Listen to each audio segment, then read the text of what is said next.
ರಾಜೀನಾಮೆಗೆ ಕೂಡ ನಿರೀಕ್ಷೆ ಮಾಡಿದಂತೆ ಬಿಜೆಪಿ ನಾಯಕರು ಆಗ್ರಹಿಸ್ತಾ ಇದ್ದಾರೆ. ಸರ್ಕಾರದ ವಿರುದ್ಧ ಸಂವಿಧಾನಾತ್ಮಕವಾಗಿ ಹೋರಾಟವನ್ನ ನಾವು ನಡೆಸ್ತೇವೆ, ಹೋರಾಟವನ್ನ ತಾರ್ಕಿಕ ಅಂತ್ಯಕ್ಕೆ ತೆಗೆದುಕೊಂಡು ಹೋಗ್ತೇವೆ ಅಂತ ಕೂಡ ಬಿಜೆಪಿ ನಾಯಕರು ಹೇಳ್ತಾ ಇದ್ದಾರೆ. ಸರ್ಕಾರದ ವಿರುದ್ಧ ಮೊದಲ ದಿನದಲ್ಲೇ ಗುಡುಕ್ತಾ ಇದ್ದಾರೆ.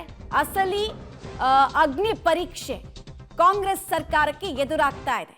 ಮೂಡಾ ಪ್ರಕರಣವನ್ನ ಸಿಬಿಐ ತನಿಖೆಗೆ ಆಗ್ರಹಿಸಿ ಪ್ರತಿಭಟನೆಯನ್ನ ಸಾಲು ಸಾಲಾಗಿ ರಾಜ್ಯಾದ್ಯಂತ ಮಾಡಿದ್ರು. ಇನ್ಫ್ಯಾಕ್ಟ್ ನೋಡಿ, ಭಿತ್ತಿ ಪತ್ರಗಳನ್ನ ಹಿಡಿದು ಕೂಡ ಸರ್ಕಾರಕ್ಕೆ ಬಿಸಿ ಮುಟ್ಟಿಸುವಂತಹ ಪ್ರಯತ್ನವನ್ನ ಆರ್ ಅಶೋಕ್ ಸೇರಿದಂತೆ ಬಿಜೆಪಿಯ ಹಲವು ನಾಯಕರು ಮಾಡ್ತಾ ಇದ್ದಾರೆ.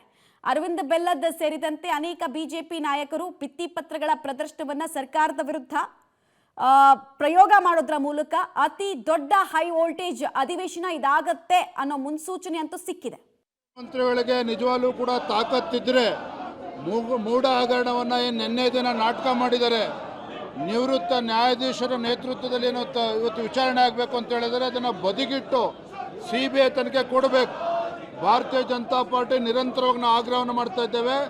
ಮೈಸೂರು ಮೂಢ ಹಗರಣ ದೊಡ್ಡ ಹಗರಣ. ಇದು ಒಂದು ಕಡೆ ಮುಖ್ಯಮಂತ್ರಿಗಳ ಕುಟುಂಬನೇ ಮೂಢ ಹಗರಣದಲ್ಲಿ ಪಾಲ್ದಾರಿದ್ದಾರೆ, ಮತ್ತೊಂದು ಕಡೆ ಸಾವಿರಾರು ಕೋಟಿ ಬೆಲೆ ಬಾಳ್ತಕ್ಕಂಥ ನಿವೇಶನಗಳನ್ನು ಪಡ್ಕೊಂಡು ಆ ದುಡ್ಡನ್ನು ಲೋಕಸಭಾ ಚುನಾವಣೆಗೆ ಬಳಸ್ಕೊಂಡಿದ್ದಾರೆ.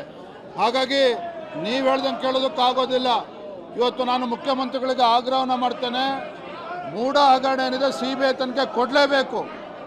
ಕರ್ನಾಟಕದ ಇತಿಹಾಸದಲ್ಲೇ 187 ಕೋಟಿ ದಲಿತರ ಹಣವನ್ನು ಲೂಟಿ ಮಾಡಿರೋದು ಕರ್ನಾಟಕದ 75 ವರ್ಷದ ಇತಿಹಾಸದಲ್ಲಿ ಯಾವುದೇ ಸರ್ಕಾರ ಮಾಡಿರಲಿಲ್ಲ.